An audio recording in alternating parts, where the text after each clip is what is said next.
आदाब, इस्तकबाल है। मैं हूं आपके साथ अबू हुरैरा। आज पूरा दिन कांग्रेस में सियासी उठापटक रही। दिल्ली से पंजाब तक सियासी हलचल देखने को मिली।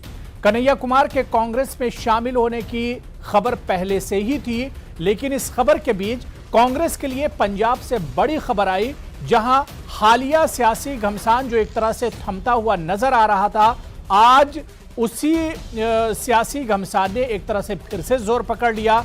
अब सिद्धू ने कांग्रेस सदर के ओहदे से इस्तीफे का ऐलान कर दिया। यानी एक बार फिर से पंजाब में कांग्रेस के लिए सियासी घमसान शुरू हो गया। और दूसरी तरफ अगर हम बात करें तो कन्हैया कुमार ने कांग्रेस का दामन थामा है और कांग्रेस का हाथ पकड़ते ही कन्हैया कुमार ने बीजेपी पर हमला किया। कन्हैया कुमार ने कहा कि कांग्रेस एक रिवायती पार्टी है मुल्क की, अगर कांग्रेस नहीं बची तो यह मुल्क भी नहीं बचेगा। कन्हैया कुमार ने कहा कि आज मुल्क खतरे में है, आज मुल्क के हालात इमरजेंसी जैसे हैं। और कन्हैया कुमार ने कहा कि पार्टी नहीं बल्कि आज मुल्क को बचाना जरूरी है।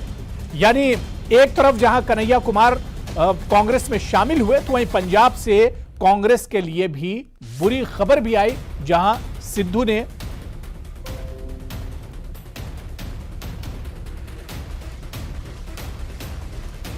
और इसी इशू पर हम बात करेंगे। बहुत खास मेहमान मेरे साथ जुड़े हुए हैं। बहुत जल्दी अपने मेहमानों का आपसे तारुफ करा देता हूं। मेरे साथ नेहा शालिनी दुआ है जो कि स्पोक्स पर्सन है बीजेपी के, मेरे साथ जुड़ी हुई हैं।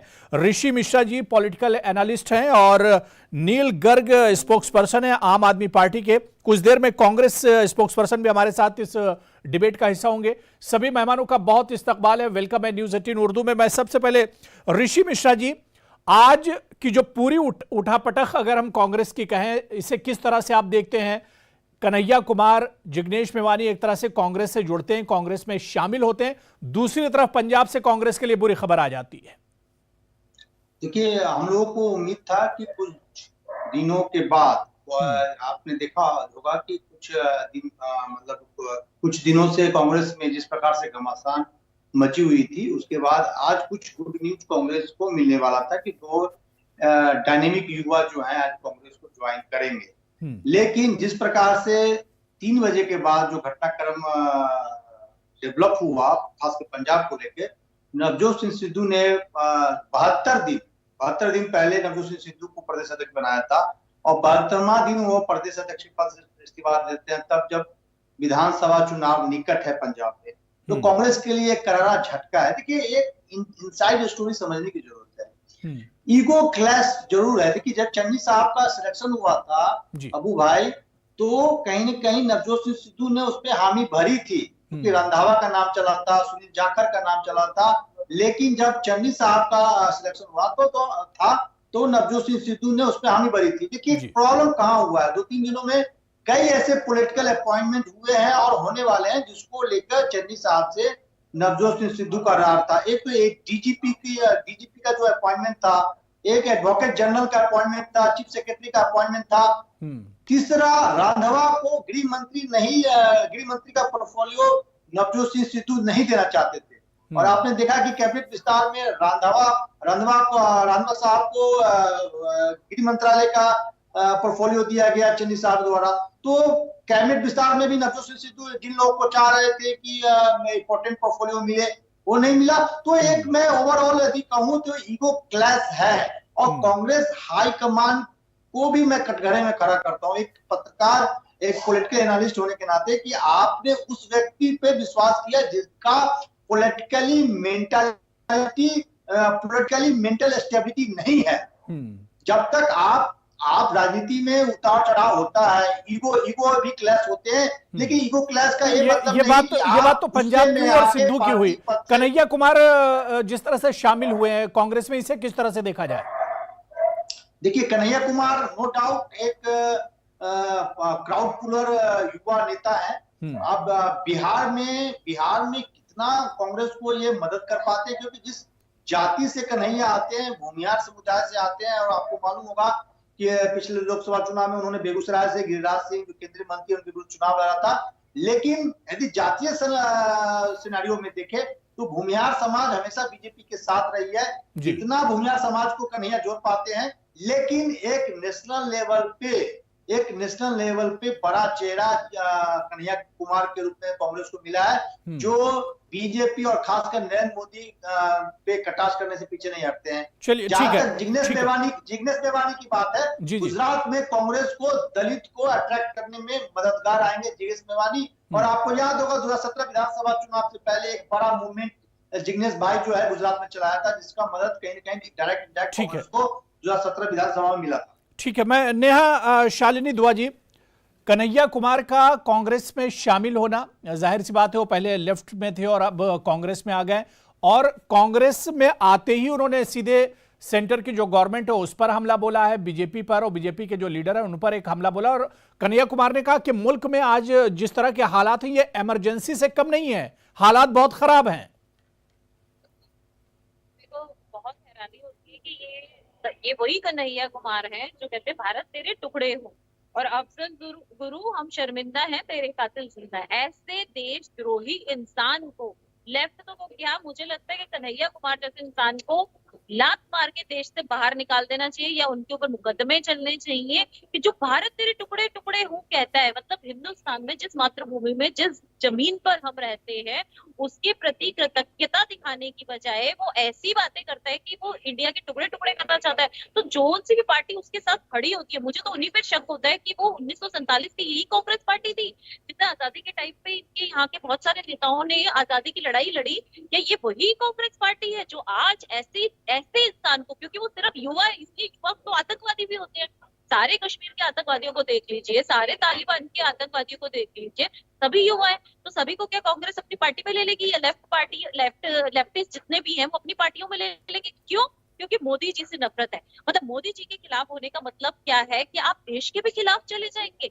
आज यही बातें जो है वो जनता आप लोगों से सवाल कर रही है, कांग्रेस से भी सवाल कर रही है और लेफ्ट पार्टियों से भी सवाल कर रही है कि मोदी से नफरत करते करते आप देश से क्यों नफरत करना शुरू हो गए? जो देश के लिए ये कहता हो कि भारत तेरे टुकड़े हो, मतलब हिंदुस्तान तेरे टुकड़े हो, ऐसी बात को जो कहता हो वो कौन हो सकता है? ये काम तो या पाकिस्तान सोच सकता है या तालिबान सोच सकता है या मैं ऋषि मिश्रा जी आ रहा हूँ, बात पूरी कर ले नेहा, बात पूरी कर ले, मैं आ रहा हूँ आपके पास जी।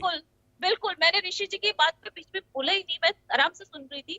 तो मैं ये कहती हूँ कि युवा तो आतंकवादी भी होते हैं, तो सिर्फ ये देखना कि युवा हैं इसलिए कांग्रेस पार्टी ने चलिए ठीक है, ले लिया या लेफ्ट ठीक है। भी लिया। Doctor Ajay Upadhyay ji Congress spokes person है, वो भी डिबेट में जुड़ चुके हैं। नेहा ने जो सवाल उठाया, नेहा दुआ जी ने, उसका हम जवाब लेंगे।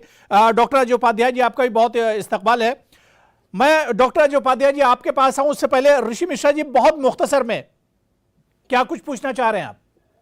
अबू भाई, मैं नेहा जी भाजपा की नई प्रवक्ता बनी है, मैं इनको बता दूं कन्हैया कुमार को लेकर भाजपा के ही लद्दाख से जो सांसद हैं उनकी पत्नी उस समय जेएनयू की स्टूडेंट थी और जो घटना हुआ था जेएनयू के उन्हीं के हॉस्टल के सामने हुआ था। तो भाजपा के जो सांसद हैं लद्दाख से, उनकी पत्नी ने कहा कि मैं उस समय मौजूद थी, इस प्रकार का कोई भी नारा कन्हैया ने नहीं लगाया था। कन्हैया पे जो आरोप है बेबुनियाद है। ये भाजपा सांसद की पत्नी का बयान है, मेरा बयान नहीं है। भाजपा के जो लद्दाख से सांसद है मीडिया तो क्या भाजपा की सांसद की पत्नी झूठ बोल रही है? भाजपा की जो सांसद की पत्नी उस समय मौजूद थी, क्या झूठ बोल रही है?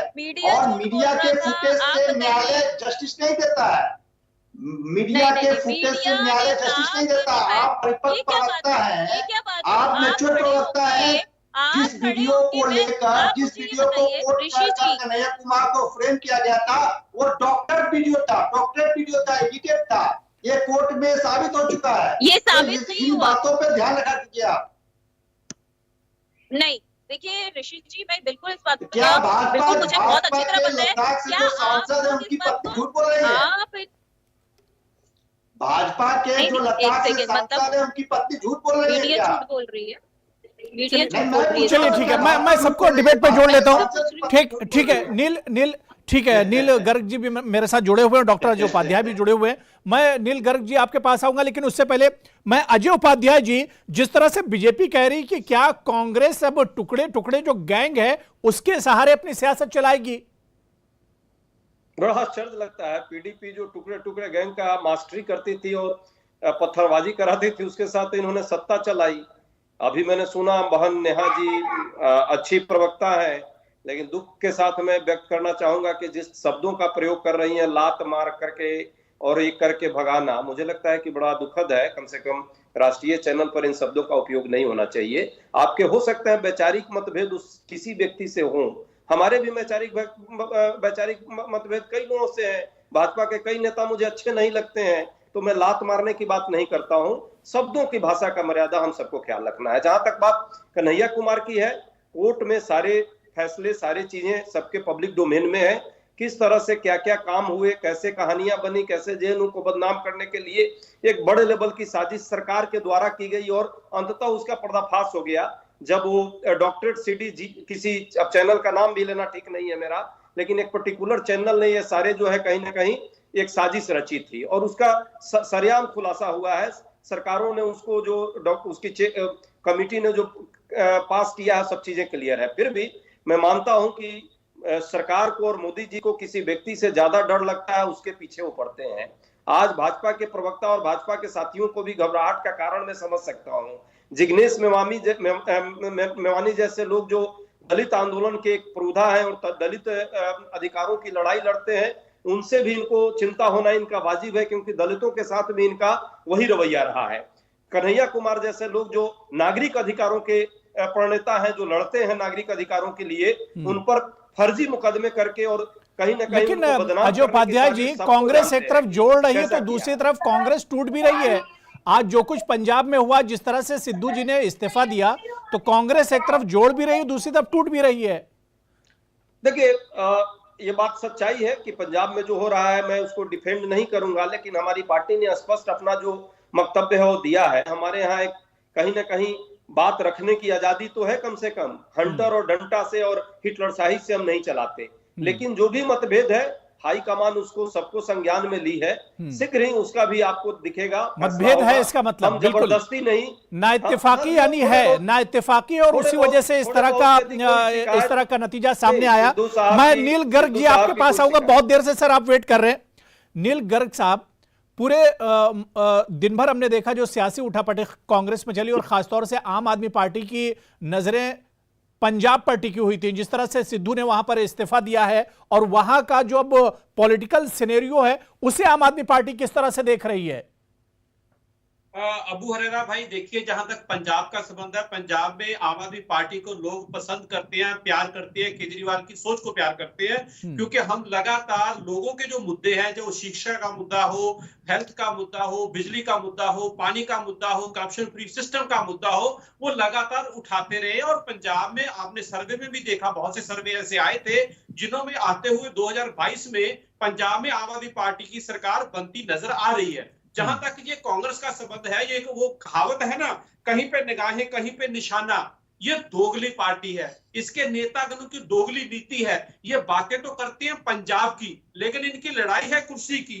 हमने देखा पिछले 6 महीनों से जिस तरीके से उठापटक इस पार्टी में हो रही है, बहुत बार ये बोलते हैं कि अब ये थम गई है, थमने वाली नहीं है, क्योंकि ये कुर्सी की लड़ाई है। अब खुद ये बोल रहे हैं कि मतभेद, ये मतभेद नहीं है, ये मनभेद है। आप देखिए, पहले वही नवजोत सिंह सिद्धू जो कैप्टन को हटवाने पे तुले हुए थे, उनको पंजाब का प्रधान बना दिया गया, पंजाब कांग्रेस का। लोगों को उम्मीदें थी कि वो बड़ी बड़ी बातें करते रहे। उन्होंने 5 नुकाती प्रोग्राम की बात की, वो कांग्रेस से वो मुद्दे जो हम लोग पटल पे उठाते रहे हैं, भले वो नशे का मुद्दा हो, बेअदबी का मुद्दा हो, बेरोजगारी का मुद्दा हो, माफी का मुद्दा हो, नशे का मुद्दा, 3000 किलो पकड़ा गया, तो उन मुद्दों के ऊपर बात करते हैं। लेकिन वही 18, अरे अजय भाई, अजय उपाध्याय जी, आप बता दीजिए, आपकी केंद्रीय लीडरशिप ने जो 18 प्रोग्राम दिया वो क्या था?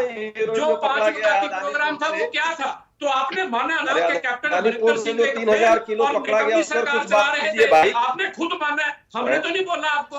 हम तो लोगों में जा रहे थे, विधानसभा के पटल पे बातें रख रहे थे। आपकी केंद्रीय लीडरशिप ने भाजपा का कैप्टन अमरिंदर सिंह है वो फेल हुए हैं। और मैं जो दोगला चेहरा जो सबके सामने आ गया, मैं वही बता रहा हूँ कि आज जब चन्नी जी शब्दों की मर्यादा का ख्याल रखिए।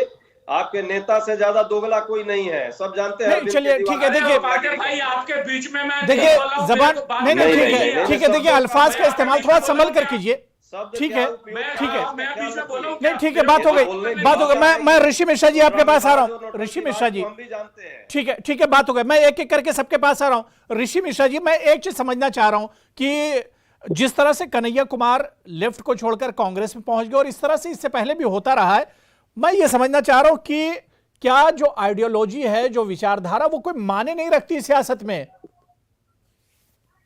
देखिए आइडियोलॉजी, देखिए कोई भी कैडर जो है, कोई भी नेता यदि बिना आइडियोलॉजी को विश्वास में लिए यदि कोई कैडर के नेता या कोई भी कार्यकर्ता पार्टी को ज्वाइन करते हैं तो लंबे समय तक नहीं रह पाते हैं। लेकिन कन्हैया कुमार ने बिल्कुल सही कहा। कन्हैया कुमार का यदि आप बयान आज जो उन्होंने जो प्रेस कॉन्फ्रेंस में कहा, यदि इसको डिकोड करेंगे, उन्होंने जो पूर्व में जिस पार्टी में थे उनके प्रति भी उन्होंने धन्यवाद दिया। तो ये कहीं न कहीं एक कन्हैया कुमार जहां से आते हैं बिहार में, वहां लेफ्ट जो है या नेशनल लेवल पे लेफ्ट उतनी बड़ी ताकत नहीं रही। और कन्हैया कुमार का हर व्यक्ति का अपना एक राजनीतिक महत्वाकांक्षा होता है और जिस आइडियोलॉजी से वह संबंध रखते थे उसके आसपास कहीं न कहीं वो कांग्रेस को नजदीक समझते थे, जिसके कारण उन्होंने कांग्रेस में शामिल हुए। मेरा एक सवाल आम आदमी पार्टी के नेता से भी था कि नो डाउट पंजाब में नंबर 2 के में कोई पॉलिटिकल पार्टी है, कांग्रेस को फाइट देने के कैपेसिटी में वो है आम आदमी पार्टी, लेकिन आपके पास चेहरा कौन है जिसका पूरे पैन पंजाब में एक अपना इम्पैक्ट हो? आम आदमी पार्टी के पास एज है और कांग्रेस को फाइट दे सकती है जिस प्रकार से कांग्रेस में क्राइसिस चल रही है।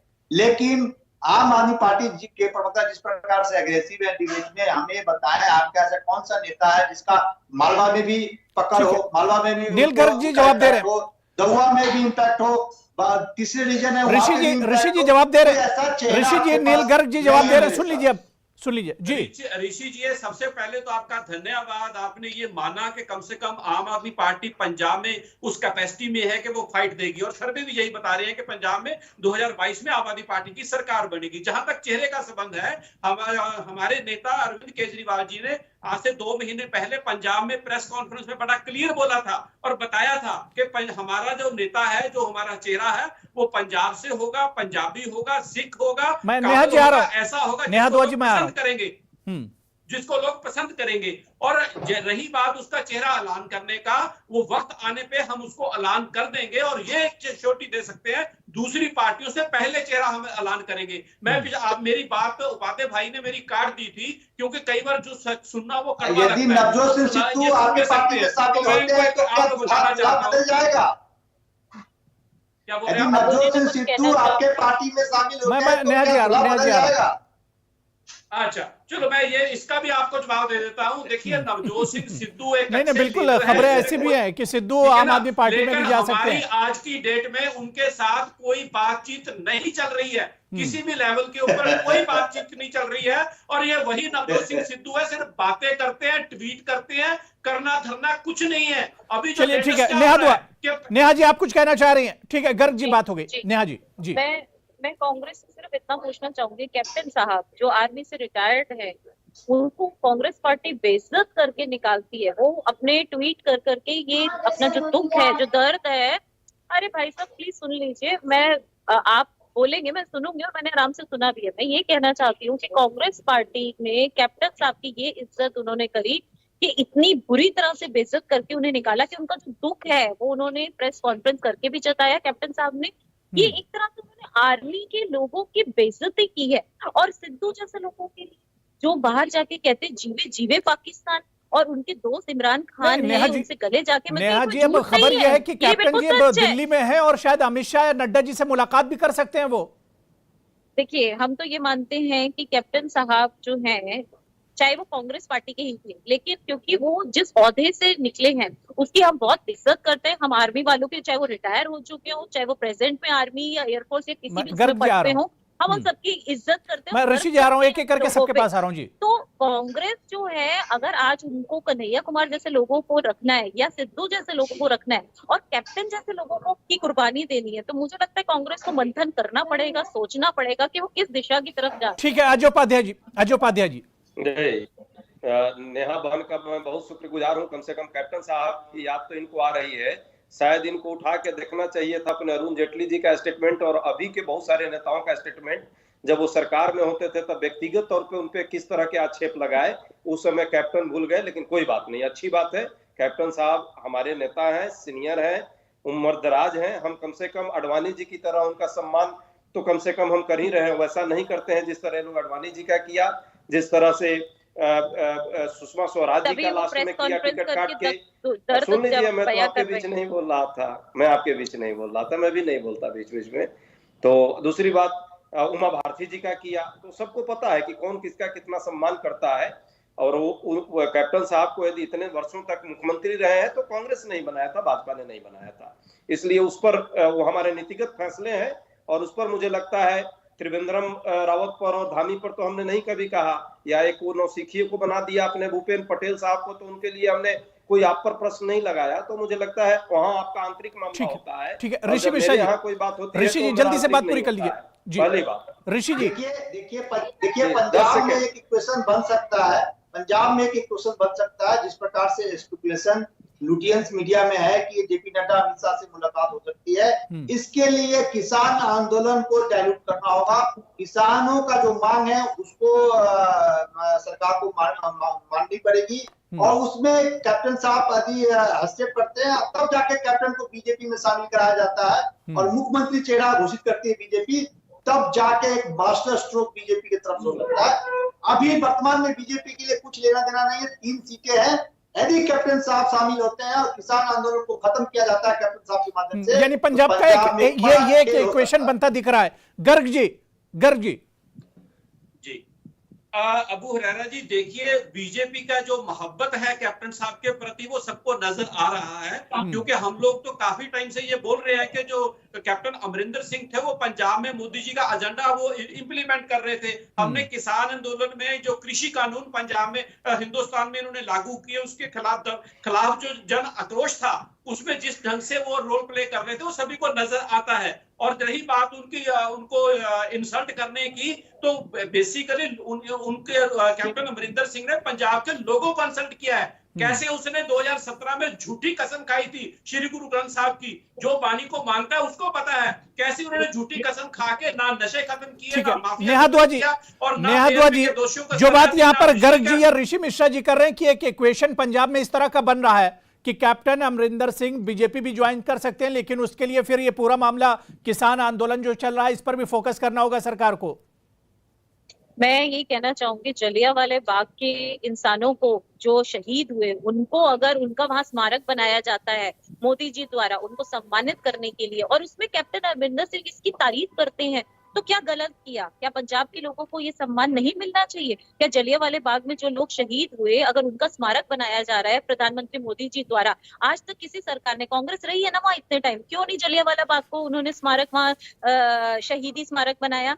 लेकिन अगर कोई काम भाजपा की तरफ से अच्छा होता है, प्रधानमंत्री मोदी जी की तरफ से अच्छा होता है, तो आप सराहना तो कर नहीं सकते, कम से कम बुराई तो मत कीजिए। वो शहीदों के सम्मान के लिए था, और वो कौन से शहीद थे? वो सारे वहां के शहीद थे, पंजाब के शहीद थे। तो यहाँ जो लोग बैठकर उस स्मारक की बुराई करते हैं या सोचते हैं कि तब कैप्टन साहब ने हमारा साथ दिया, तो उन्होंने हमारा साथ नहीं दिया, उन्होंने उन शहीदों को सम्मान देने में हमारा साथ दिया कि आज अगर कोई पार्टी वहां स्मारक बना रही है तो बहुत अच्छा कर रही है, क्योंकि जलियांवाला बाग में जो हुआ वो सब जानते हैं, वो पंजाब के लोगों के साथ हुआ। तो उनको शहीद की दर्जा देना और उनको सम्मानित करना, मुझे लगता है सबका फर्ज। डॉक्टर अजय उपाध्याय जी, कुछ आप कहना चाह रहे थे, लेकिन मेरा एक सवाल बहुत इंपॉर्टेंट ये भी है कि बार बार हम देखते हैं कि कांग्रेस के अक्सर लीडर कांग्रेस की जो लीडरशिप है उससे खफा हो जाते हैं। क्या वाकई में कांग्रेस अपने घर को नहीं संभाल पा रही है? कहीं लीडरशिप में कोई कमी है? नहीं, लीडरशिप में कहीं कोई कमी नहीं है। पार्टी में रह करके हर आदमी का सम्मान है, लेकिन हर व्यक्ति की अपनी यदि महत्वाकांक्षा पार्टी से बनी जाएगी तो पार्टी की अपनी ड्यूटी है और पार्टी वो अपना ड्यूटी निभा रही है। कहीं भी किसी भी राज्यों में हम उतना स्पेस जरूर देते हैं कि डेमोक्रेटिक स्ट्रक्चर के अंदर, पार्टी के बैनर के अंदर आपको जितनी बात रखनी है, कोई बात यदि कोई है भी तो उसका एक स्पेस है हमारे पास, उसको हम सुनते हैं और उस पर विचार करते हैं। ठीक है ऋषि मिश्रा जी, लास्ट कमेंट, समाधान भी हम करते हैं, ठीक है, लेकिन इतना भी स्पेस नहीं है कि आप पार्टी के पास सहमत नहीं है। जिस प्रकार से पार्टी हाईकमान ने नवजोत सिंह सिद्धू को पिकअप किया था अमरिंदर के विरुद्ध में, और नवजोत सिंह सिद्धू ने जिस प्रकार से पार्टी की किरकिरी कराई है, कहीं न कहीं लीडरशिप पे सवाल है, हाईकमान के लीडरशिप पे सवाल बनता है कि आपने ऐसे लोगों को प्रदेश की कमान दिया जो 72 दिन भी पार्टी को चला नहीं पाए और एक ईगो क्लैश के कारण पार्टी के अध्यक्ष पद से इस्तीफा दे दिया। चलिए तो ठीक ये है, कहीं न बड़ी कहीं अच्छी बातचीत चल रही थी, लेकिन मेरे पास वक्त की कमी है। कांग्रेस को भी सोचना होगा कन्हैया कुमार के आने से कांग्रेस का क्या फायदा होता है, या सिद्धू जिस तरह से नाराज हुए हैं, जिस तरह से उन्होंने इस्तीफा दिया है, इससे कांग्रेस को क्या कुछ नुकसान होता है। अब कांग्रेस को एक तरह से सोचना पड़ेगा कि किस तरह से उसे अपनी गाड़ी को आगे बढ़ाना, और जिस तरह से कन्हैया कुमार की एंट्री कांग्रेस में हुई है, ऐसे में क्या आने वाले दिनों में कांग्रेस इससे फायदा उठा पाएगी, देखना बहुत अहम होगा। बहुत बहुत शुक्रिया ऋषि मिश्रा जी, नेहा दुआ शालिनी जी, नील गर्ग जी और डॉक्टर अजय उपाध्याय जी, सभी का बहुत बहुत शुक्रिया डिबेट में जुड़ने के लिए। आदाब।